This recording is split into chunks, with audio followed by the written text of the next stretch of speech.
Simplification सरलीकरण का आज पार्ट नंबर 4 और आज का पहला सवाल 37 सही 1/2 में कितने 1/8 हैं। 37 सही 1/2 में कितने 1/8 हैं। और ऐसा सवाल यदि आपको एग्जाम में मिलेगा तो आज के बाद आपके लिए जो है कोई भी प्रॉब्लम्स नहीं होगी, बहुत ही आसान तरीके से। चलिए देखिए कैसे।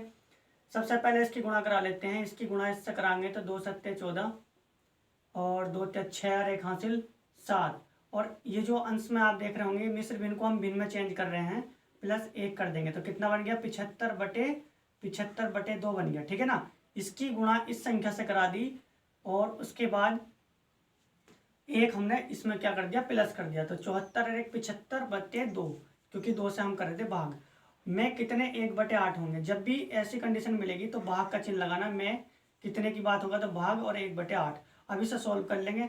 75/2 गुणा, और जब भी भाग गुणा में टूटेगी तो ये संख्या बढ़ेगी ऊपर आ जाएगी। ठीक है ना, इस तरह से। तो 2 से काट देंगे, कितनी बार कट गया 2 से कट गया 4 बार। 4 की और 75 की आप गुणा कर लेना 300 इस सवाल का सही आंसर होगा। ठीक है, देखिए 4 पंजे 20, हाथ से लगे 2, 4 सत्ते 28 और 2 30।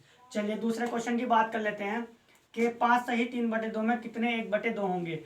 तो मैं क्या काम करूंगा, 5 की 2 से गुणा कराऊंगा, 5 दूनी 10 और 3 कितने हो गए 13/2, और गुणा करा दूंगा इसकी 2 से, क्योंकि इस संख्या को मैंने पलट दिया। 1/2 था तो 2 से गुणा कराओ, 2 से 2 काट दो 13। चलिए उम्मीद करता हूँ पहला और दूसरा क्वेश्चन आपको जो है समझ में आ गया होगा। चलिए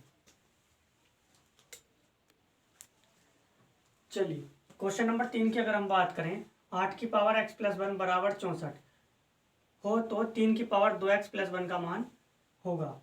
तो सबसे पहले इसे ऐसे लिख लेंगे, 8 की पावर x+1 बराबर 64 को हम कर लेंगे 8 की पावर 2, क्योंकि 8 अट्ठे 64 ही होता है।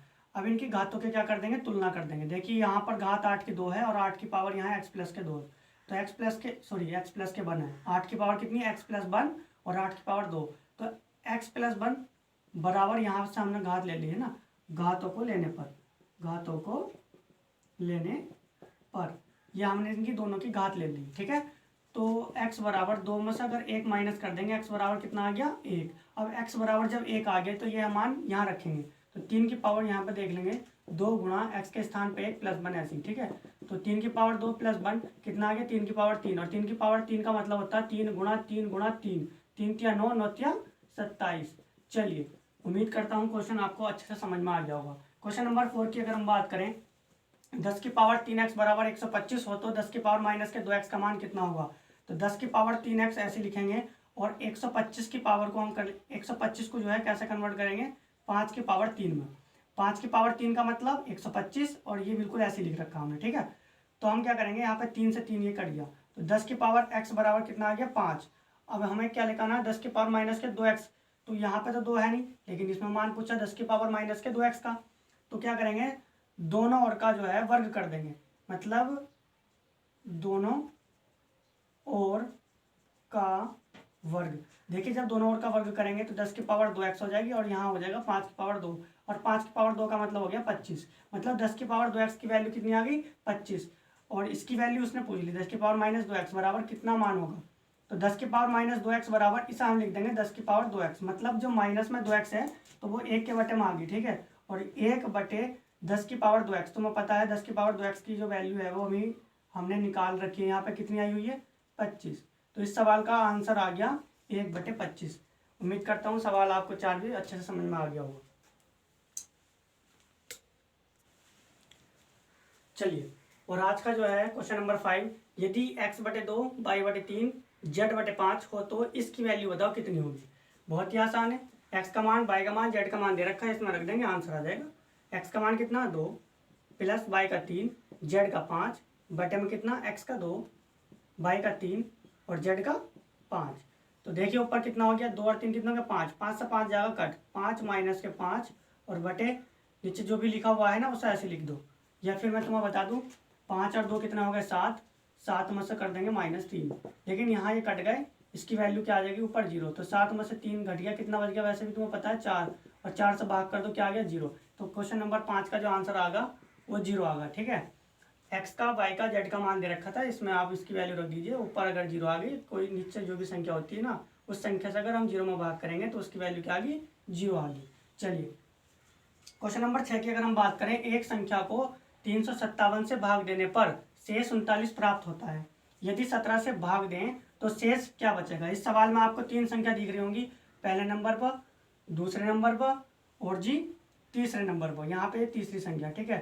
तो ऐसे सवालों को सोल्व करने का सबसे आसान तरीका, ठीक है, बहुत ही आसान तरीका है क्या, जो सेकंड संख्या होगी, जैसे कि यहाँ पर शेष कितना है 39, यानी कि शेष जो भी कहेगा वो कि इस संख्या को इतने से भाग देने पर इतना शेष बचता है, तो इतने से भाग देंगे तो क्या शेष बचेगा। देखिए हम करेंगे, शेष को जो है 39 को भाग कर देंगे इस संख्या से, जिस संख्या से भाग कराएगा तो हम शेष में भाग लगा देंगे। तो 17 में भाग लगाएंगे, 17 दूनी कितना हो गया 34, और 39 में से अगर 4 जाएगा तो कितना आ गया 5, कितना आ गया 5।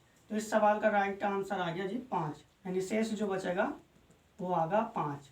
उम्मीद करता हूँ क्वेश्चन 6 भी आपको बहुत अच्छे से समझ में आ गया होगा। ये सारे के सारे जितने भी सवाल हैं सभी परीक्षाओं में आए हुए हैं, इन्हें अच्छे से कर लीजिए। उम्मीद करता हूँ बहुत अच्छे से आप लोग समझ रहे होंगे। चलिए अगले क्वेश्चन की बात करते हैं।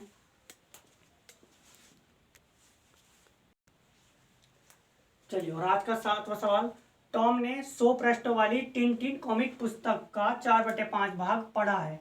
टॉम ने कितने पृष्ठ नहीं पढ़े, बताना है कि कितने पृष्ठ नहीं पढ़े हैं, ठीक है।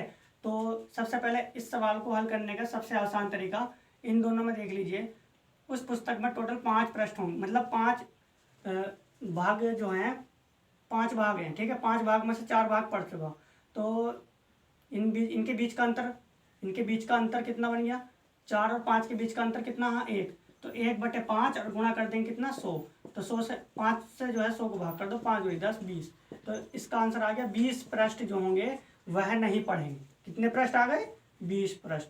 देखिए अगर सवाल आपको समझ में नहीं आया था तो मैं दोबारा समझा दूं, 4 और 5 के बीच का अंतर देखना है, 4 और 5 के बीच का अंतर कितना आ गया 1 आ गया, 1/5 जिससे भाग हो रही होगी ना, बटे में वो संख्या और गुणा 100, जितने भी पृष्ठ थे कुल, ठीक है ना, 5 से सकार दो आंसर आ जाएगा।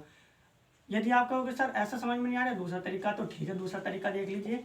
टाइप नंबर 2 इसका क्या है, ये तो आप टाइप नंबर 1, जो टाइप नंबर 2 इसमें देख लीजिए। चलो दूसरा तरीका, 4/5 जो संख्या यहाँ देगा 4/5, ठीक है ना, और यहाँ कितना दे रखा 100, 5 से सकार दो, 5 सकार दो जी, 5 दूनी 10 20, 20 की 4 से गुणा कराओ, 4 दूनी 8 यानी 80 पृष्ठ जो आ गए, 80 पृष्ठ जो आ गए ये पढ़ चुका वो, ठीक है ना, पढ़ चुका है, पढ़ लिए गए, ये जो है 80 पृष्ठ पढ़ लिए गए। अब आप बताओ 100 पृष्ठ से 100 में से अगर हम 80 माइनस कर देंगे तो 20 ही तो बचेंगे जो उसने नहीं पढ़े कितने पृष्ठ 20 पृष्ठ। उम्मीद करता हूँ चाहे आप इस तरह से कर लीजिए चाहे आप इस तरह से कर लीजिए, जैसा आपको अच्छा लगे, दोनों तरीके आपको बता दिए गए हैं।